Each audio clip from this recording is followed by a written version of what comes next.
And welcome everybody to the glorious episode of the Signal Caller. I'm your host Dwayne Douglas, along with the Solo Lopez on Twitter, and then I am PORSBR is my Twitter handle, so check me out there. I'm talking NFL, going through all these teams. We did the Bengals recently, we did the Eagles, and now we're doing a New York Football Giants, if you will, Big Blue for Big Blue. all you Giant fans out there. Um, and they are this is a really intriguing like off season, and I'm because we have because this is just a lot going on with the Yeah. Giants. And I think the best way I can categorize the Giant team is they have Joe Shane, they have Brian Dayball, they're both fighting for their jobs, whatever. And as long as they're not shitty, I think they get extended. I think they'll be back. I think You they think? get. I think they get I think they get a 3 year extension or whatever to come back because You I got to think define shitty though. like shitty Like would what's the be cap? What do you think the last. cap is for wins? No cap, no More cap, than six, no right? cap, no cap, no cap. So last year the Giants were 3-14. That's pretty shitty. Yeah. Um, I'm saying to myself, the Giants can be between 7 and 9 wins, and it's going to be hard.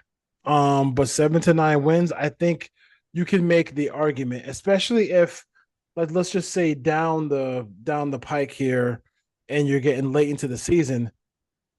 If Jackson Dart is like showing you something, Yeah. if he and like Slayton and Wandale Robinson and Malik Neighbors are getting something going, offensively, I think that like that's something where like I think the perfect season is to protect the young quarterback, Yep. but not playing him right now. Let Russell Wilson do his thing, protect the ball, run around, make some plays, be a leader. Kind of show. I mean, him and Jameis in that room with Jackson Jackson Dart is probably a good room because those guys have seen it all between Winston and Wilson. And then when you get to like week the last 4 or 5 games of the year, you kind of turn over to Jackson Dart and see what he has. And Yeah. then you get some promise going into the season for next year. What are your thoughts about the Giants going in this year? Because they've had a pretty good offseason. Yeah. I would say they had a good offseason on the defensive side of the ball. I don't necessarily think they had a good offseason in the offensive side of the ball, which is strange because Brian Dayball is primarily an offensive guy. And I think they're going to be very, very reliant on their defense, which is probably going to lose a lot of gas, considering they're going to have a rotation of quarterbacks. You signed Jameis Winston. That was the first guy they signed, mind you, was Jameis Winston. They signed him before they got Russell Wilson, after they tendered Tommy DeVito, and obviously before they drafted Jackson Dart. So their offensive quarterback rotation, there's a lot of question marks there. And the ideal scenario, in my opinion, is Russell Wilson plays all year because then he's played well enough to keep that job for 17 weeks. We don't know if he's good enough to do that at this point in his career. We certainly know Jameis Winston isn't good enough to play a full season and be an effective player in that regard. He's going to go in there and maybe get you a few wins, but he's a backup for a reason. So, what do you do in this situation if the season turns sour enough to where you have to play Jackson Dart just because that's the nature of the game? That tells me that if the season goes sour that fast, then these guys are gone. Because I think they're in a lame duck year anyway. I don't think they can save their jobs, in my opinion. I don't think even if they make 8 wins in that regard, I don't think you can save your job for those guys. And we said that going into this offseason. We thought they were both going to be fired no matter what when they got the top 5 pick. But it turns out, that Mara wants to keep that a little bit more of a stability in that situation. I don't think anybody had a worse year than Joe Shane did. But their draft is exactly what you wanted out of a team that has no quarterback problem, lacks depth, lacks star power. They drafted the best player available with the third overall pick, which was, Mhm. Abdul Carter, and then they turned around and traded back into the first round to get a first round quarterback. It's like that's the ideal draft for a player or a general manager that's trying to save his job. Find the franchise quarterback and pick up more star talent on the team. However, I think they play in too tough of a division. They play in too tough of a conference. And I think that ideally you don't want to play the young guy because even though the defense they've added a lot of quality talent to that defense, including in the draft, I just don't think they're going to be good enough. And I think their offense is going to be really way too stagnant. I don't know how Russell Wilson gets the ball to Malik Neighbors enough for them to be effective. I don't know if Tyrone Chasey can I'd say like produce like he did last year, especially with Cam Scadaboo coming in. So I just think there's way too many question marks on offense. They remind me of the Raiders last year. Just feels like there's one weapon and then a whole lot of nothing. Especially in the quarterback position. There's just too many questions on the offensive line where they've tried to redraft guys that failed. Too many questions in the running game. Way too many questions at quarterback. Questions about Brian Dable running the offense. So I don't foresee a great year for them. I think their defense is going to be much improved. It's going to be the best unit in the team. They signed a lot of good quality guys in free agency. They obviously drafted Abdul Carter. They're returning talent like Dexter Lawrence, who people think is the best interior defender in the league. You know, you have Thibodeau there coming back. You have Abdul Carter that you're adding to it. It's going to be a really good, really destructive front line, but how much of that the rest of that team is going to be, elevated because of that one How strength can that they have? they? I mean, and it's a valid concern. Like how much can this defense keep them in games? That's the thing is like if the Yeah, offense struggles, we've seen it happen. We saw it happen to Pittsburgh last year. Their defense was exceptional for 11 weeks, and then it just fell apart because they either got hurt or gassed out. They were on the field too long. It happened to the Raiders. The Raiders actually had a pretty good defense, and their offense was just so bad they could not compensate. And if that's the nature of the team, that's the direction. I don't know how you keep an offensive coach that can't get his offensive running. and I do you got to wonder about obviously got to wonder about the offensive line. Yeah. All these teams have an offensive line issue. I think I gotta see where I'm gonna say I'm gonna try to look where they rank on PFF. PFF just did a list of the offensive line Oh, um recently? recently. They had the Raiders they had the Raiders at the 18th best offensive line, but they had an offensive line. I'm trying Well, to find, remember, Evan Neal was the big pick they drafted in the top five, I and he think, has and then not. he's just been Yeah, a disaster at tackle. I think they've moved him inside now. he's been Leatherwood bad. He's been real bad. Yeah, Oh, I just found yeah. it perfect. No, that's best running backs. The Raiders were seventh in that one. So let's look at the Giants. Look at this real quick. So the Giants offensively, you mentioned their offense. Warren Sharp does a good job. So you may not agree with it, but he does do a lot of research, do a lot of work, and he gives them their running back room rates them the 25th best running back room in football. Okay. So that was one. I'm just gonna keep trying to find back so I can try to find the one where it's talked about the offensive line. Well, they did sign former Raiders Jermaine Illuminor and Greg Van Roten. Well They got that two former Raiders on that right side that are projected to start for them. yeah, well, I don't know how good that is. I know Illuminor any is of good. them any of them named Shell? Like I mean, I don't know about that one. Yeah, no, definitely not. No I mean, Wisniewski, no Illuminor Barry Sims. Illuminor still is a guy who if you had your druthers, you want to play Illuminor inside. Yeah. I don't think necessarily he works hard out there. He's a hardworking guy at tackle, and he probably wants to play tackle because you get paid more at tackle. So why wouldn't you want to play tackle? But that's still not who you want doing it. They're probably I mean like I said, Tracy had a decent year, but is Tracy going to stay on the field if he's going to keep fumbling the football? Yeah. Um, as And far they paid money, big money to Singletary at that time for the offseason last year. He lost the job to Tracy late, and then they drafted Scadaboo in the third round this year. So you're kind of looking at a situation where there's some question marks there about who actually is the starter. Me personally, I think it's going to be Tracy moving into the year, but how long of a leash does he have with the fumble problems? How long of a leash is he going to be there if he can't pass pro, especially with Russell Wilson there? and I do think that there is a I do think there is a thing with Scadaboo. Like, what kind of running back is he? Like, Yeah. you know what I mean? Like, you know what I mean? The Is top he a 10. scat back? Pun intended. Is he a Scadaboo back? Um, let's see. So I can't find the entire list, but the top 10 are top 10 offensive lines are Eagles, Broncos, Bills, Bears, Colts, Buccaneers, Vikings, Falcons, Jets, and Chargers. The Jets, really? So that's why they do have a good. They just don't have. They didn't have actual coaching, so that's part of Yeah. that's part of their thing there. Shout out Uh, Robert Saleh. well, I mean, Failing upwards, my friend. I'm feeling well. At least he's doing. Here it is, top rank. Let me see if I can find it now. At least now he's doing what he should be doing. He's doing what he should be That's doing. true. That's sure what he should be I'd doing. like to make a special shout out to Greg Dulcich, who I've loved basically from day one when he was with the Broncos. The Yeah, kid just can't stay healthy, but I think he's ultra talented. He may never get a shot in the NFL. He's listed as the fourth stringer for the Giants. He may never get a shot in the NFL, but that dude, when he was healthy, I thought an unbelievable talent. I'm sad that his injuries have probably cost him his career, but I really like him. I hope he gets together at least one NFL season where he can be healthy because I think he's more talented than any tight end they have, far by far. That's yeah. a guy that I really like for the Giants. I loved him in Denver.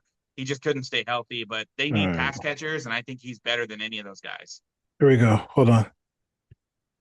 The only thing keeping the Giants' offensive line from sinking further down this list is left tackle Andrew Thomas, who ranked third among offensive tackles in 2022, with a 90.3 PFF overall grade and has posted 75.0 plus marks in each of the past 4 years. However, the former Georgia player logged fewer than 1,000 snaps over the past 2 seasons. If he cannot stay on the field in 2025, New York might end up with the worst defensive line in the league. Yeah, And that's what's going to keep him, and that's what's going to get him fired. yeah, Yeah, and that's going to get him fired. Like, I mean, that's basically what's going to get him fired. So, like, I mean, so it is there's no way around it. Evan Neal from Alabama. Bama. Alabama, yeah. Yep. So, like, you know, I don't know. It's hard to build a good offensive line. It really is. Because you have to build the offensive line, and then you have to have somebody who is a great teacher of the offensive line Yeah, to go along with it. So that's their problem as well. I like Theo Johnson as a threat. tight end. At tight end, they have some really nice. It is a shame because they actually have a really nice young pieces. You kind of like as much as I love Carter, but you kind of got to be sitting to yourself saying like maybe they should you have gone offensive line. You know what I mean? If it's that bad, Yeah, if it's this bad, you know what I mean? Like if it's this bad, I mean, like because basically, your PFF is saying, and PFF isn't the god of it, but like they do put in the work for it, to get all the info to fans, and like if Andrew Thomas is not a good left tackle, that this is going to be a pretty bad situation here. And I don't see. I mean, Illuminor is okay. I mean, it's just can they run block? Like what I mean? Because you have to have that to be decent. Now, yeah. let's just say they go 1-5 in the division, right? They go 1-5 in the division. They beat somebody on a Hail Mary, okay, or some shit like that. Where can we find victories for the Giants? Right? They play the Chargers at home. That's New probably Orleans, week 5, maybe. at New Orleans. Let's give them that one. So now we're at 2 wins. New England, Um, December 1st. San Fran at home. I hate San Fran, but I'd have to pay for San Fran in that game. Um, You have to think they're going to steal one from a the good, Raiders, week 17. so yeah, I was gonna say, so they're gonna steal. You gotta think they'll steal one from a good team, right? They'll steal at least one or two from a good team. Green Bay, So let's give Detroit, them. So let's Washington, one of them. so let's give them. Let's give them a. I already gave them one. I gave them one victory in the division. Yeah. So they're 1-5. So The got two. problem is finding enough wins to save Brian Dable's career, and it's really Yes, hard with it's this really guy. hard for us. So Like, how do we get to 8 wins? let's give them. Give them the Raider. Give them the Raider game and give them the the New Orleans game. New Orleans game, and then let's give them And maybe Los Angeles, because you just don't know sometimes. and the Packers. We're gonna give another home Even victory. then, that's only 5 wins. Like, Yeah, that's brutal. They're gonna have to it's, find a I way mean, to this is win. really tough. New England's not going to be a pushover by anybody. I don't know. Like, people are going in thinking New England is just going to be some team. Mike Vrabel doesn't operate that way. Mike Vrabel operates teams that are really tough coached, that are tough players, and they're always tough outs. They don't like he doesn't coach teams that don't have a level of toughness to them, a level of hard out. Especially, it's going to be in December. It's going to be cold. It's going to be in New England. Like, I don't know, man. Bro. By that time, that defense that they have in New England might be humming. Like, even that's a tough out for me, because I like the Patriots a lot. I like their Bro. talent, I like their defense. I don't know, man. Finding 8 wins here with this schedule, I don't see it. I don't see how they save their job. I don't, unless their defense is like a top 1 unit or a top 3 unit, like consistently all year, and you get big years out of Tyrone Tracy, and maybe one guy breaks out like Theo Johnson or Wando Robinson, or just like alleviates the pressure and Malik Lambert is going to garner all year because he's the only target. I don't know where they get enough offense for this schedule. I mean, golly, Philadelphia twice, Dallas twice, Kansas City, Chicago, Green Bay, Detroit, Washington, Minnesota. These are all playoff teams from last year. And yeah, there's going to be renewing of playoff teams, obviously, and teams are going to fall off. But I don't see San Francisco falling off. I don't see, Denver falling off that much. Denver's a better team than the Giants are, like from top to Dude, bottom. if Denver has the best defense in football, well, Yeah. possibly. They And then just need Bo Nix not to regress. That's going to be a good team. team. And then they have and then they have. I say I don't know whether the Russian endeavors going to come, because like they don't have It's only going to come from a the top quarterback. 10 a top 10 offensive line. Yeah. A really good defense. Like he had to turn into like One of the best play calling coaches in the NFL. Yeah, it's gonna be with crazy. the perfect style of quarterback that he likes. I mean, yeah, it's interesting. But yeah, but to the Giants, I just don't. It's remember, hard. people argued with me 2 years ago when I said I'd rather have Denver's roster than the Raiders. Yeah, I remember that. You'd rather have this roster, Denver? Crazy, Really? yes. Really Crazy. Really? Yeah. The Broncos? They always will argue when they don't know football, and you do. That's all it is. Yeah, I don't see it. I really, and I'm not trying to be anti. I'm not trying to be. Here. I'm not trying to be anti whatever. I think the Giants are. I think the Giants are going to, like, the problem is they could have possibly drafted somebody else's quarterback. Because I don't see how they keep their jobs. So I mean, I know that the Mara family and everybody, they don't want to fire. They don't like fire coaches. I remember when they had the bad. I forgot the bad GM they used to have over there. They got the guy he drafted Saquon from Carolina. Yeah, from Carolina. Yeah.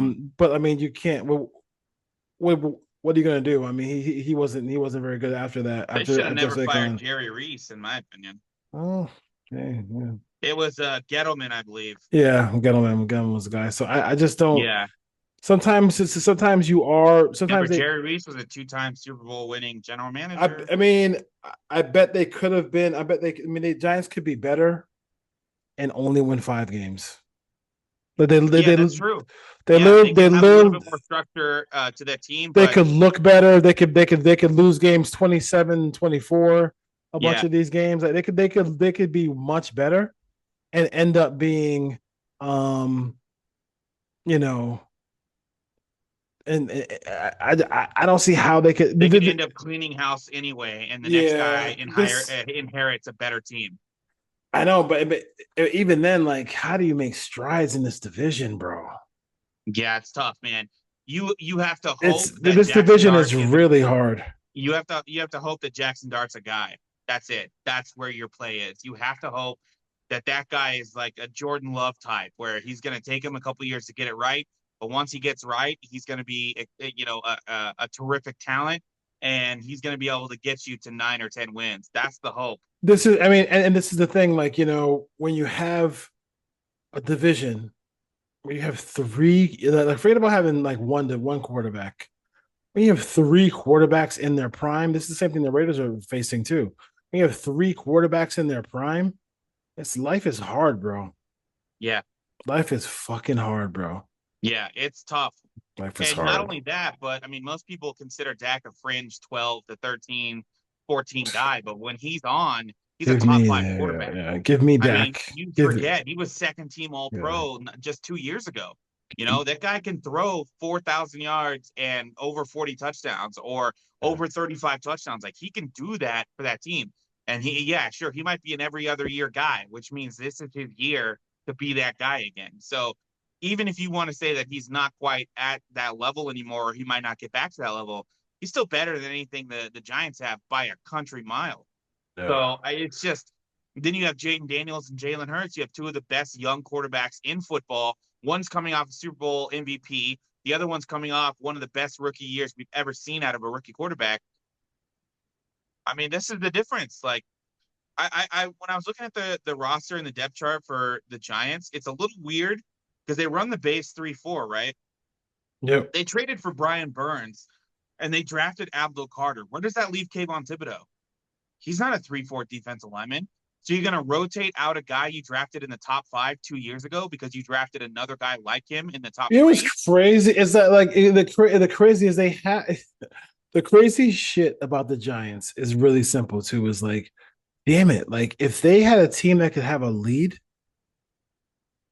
like, who wants to face that freaking front Yeah. four with what you can have a NASCAR package with Thibodeau, with all those guys, and Dexter Lawrence, Dexter Venus Lawrence. Roaches.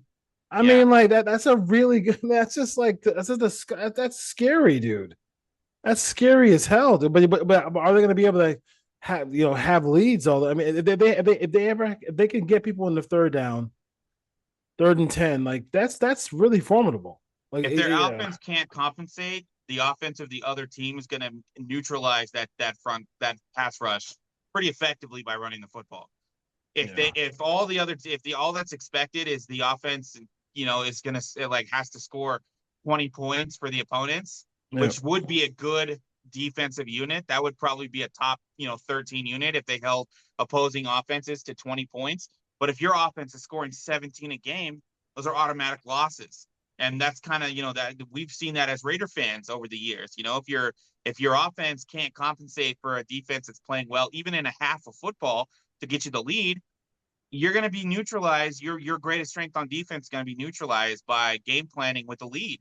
And that's part of the problem. A 10-point lead was a kiss of death for the Raiders offense.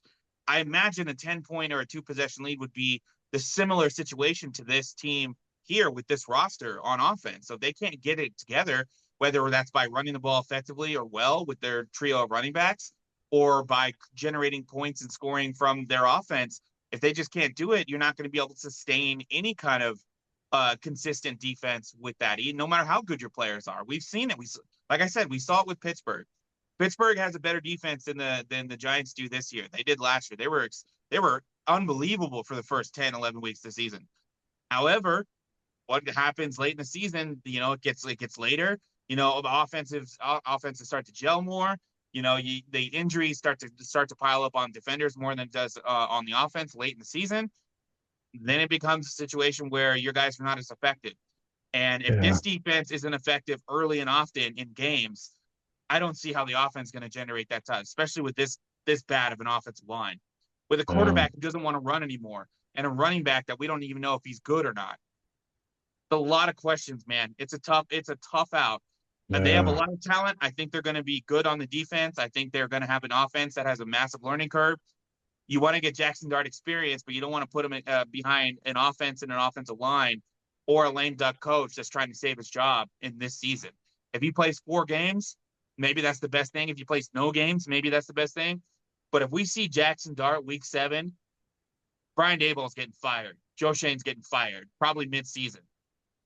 Just is and what it then is. and We've then seen this story too many times. and then him behind this offensive line is just brutal, bro. Like, they're literally. I mean, you would still take this job if you were a coordinator because you would go into next season and just go ahead and just draft offensive linemen Sure. and then try to play bully ball and hope you can, you know, hope the Cowboys get long in the tooth. Hope what I mean, stuff like that, and then try for that third spot.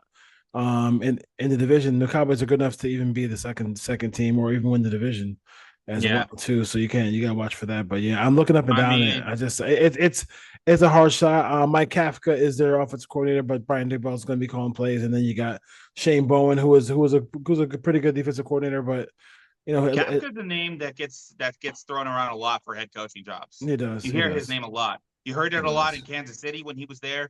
You hear it a lot. That's a guy to keep an eye on as not just taking over for Brian Daboll, if that's the Mhm. case, but I imagine getting a real play caller job here soon in the next couple of years. Former quarterback. Yeah, we'll see what happens there. All right. I think that's pretty much. I just don't see. I can't find the wins. Yeah, I can't find the they're wins. gonna I have to. mean, I'm They're trying. I'm, gonna have I'm to trying to be show. positive with the Giants, but I just don't. I can't find the wins. Yeah, For them, I they're can't gonna find have the to show wins. something more than what we see right now, and I think that's the problem. Like they're gonna have to show us that they can generate points from their passing game, or show us that they can be, the 3 and D of the NFL world, if you will, run the ball and play defense exceptionally well. Like that's kind of like they your gotta. your They gotta be. They gotta be like for the Giants. For me to think the Giants are going to be improved. You see teams lose early on very in the NFL all the time because nobody plays anybody in the preseason, so they use the first 4 weeks as preseason yeah. kind of sometimes. If they get to week 5 at New Orleans at 2-2, I think that would be a great sign for the Giants. If they can get the two, I mean, it's like it's impossible. Those first 4 games are impossible. They're Cool. impossible. They're brutal. They're brutal.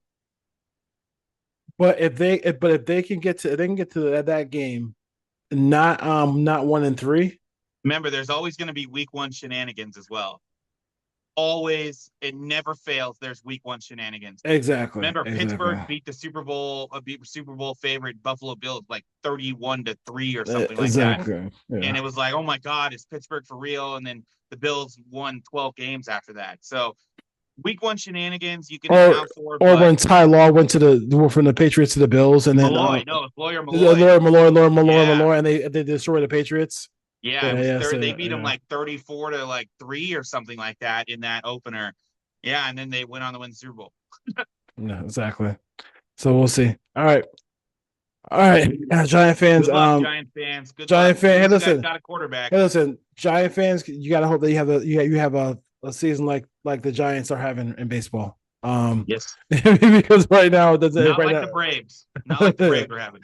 not looking good for you guys. Not looking good. But like I said, if you get my biggest thing is to I don't know. I don't, it doesn't matter how it happens. If they get to that Saints game at 2-2, that is a mark of a team that is I would improved. I would put all the money on that not happening.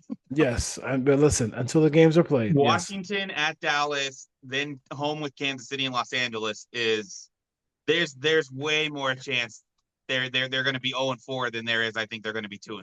fucking brutal. That is That is brutal. rough. That is brutal, And bro. it doesn't get any easier because you That get is the one brutal. respite in New Orleans, then you get Philadelphia twice, San Francisco, Denver, Chicago, Green Bay, and Detroit. That is Yikes fucking brutal, alive. bro. That's brutal. Oh yeah. Oh yeah. Look, Because you guys got a quarterback. You got Abdul Carter. You got an awesome front seven. You got pieces for the next guys to get. So if Shane and Dayball are both fired, don't worry. Like you drafted the quarterback. You drafted the top 5 talent at defensive end. You did the team did the right thing to set the next guy up. So that's what teams are supposed to do. When you're bad, you try to find the franchise quarterback. yeah. That's all you can hope for. So yeah, it might be a brutal season, but there are definitely this team is not going to be left bare cupboard that you see a lot of teams a lot of general managers come in and they take over a pile of bones. This team Yeah. has a lot of talent on it, They do. and I just don't think Shane and Dable are the right guys. And No. the way that the roster's set up now with the quarterback problem, the running back problem, the skill position problem, doesn't feel like they're going to be ready to make that huge leap for another year. Yeah, man. I agree with you. I agree with you. There ain't no way. There ain't no way, bro. There ain't no way. All Maybe right. when you play the NFC South and the AFC South, play both South divisions. Maybe that'll be a year where the Giants can put together another miraculous 10-win season. Yeah. We'll see. Shout out Daniel Jones. Well, he'll be the start. He'll be the starting quarterback in Indy this year. So shout out to him. Also check out our shows. Check out the quarterback show on Netflix. It looks pretty good. Mr. Kirk Cousins is back, and Yeah. he has a lot to say about them drafting Michael Penix, which is hilarious to me. Shout out great clips for Kirk Cousins. Of course.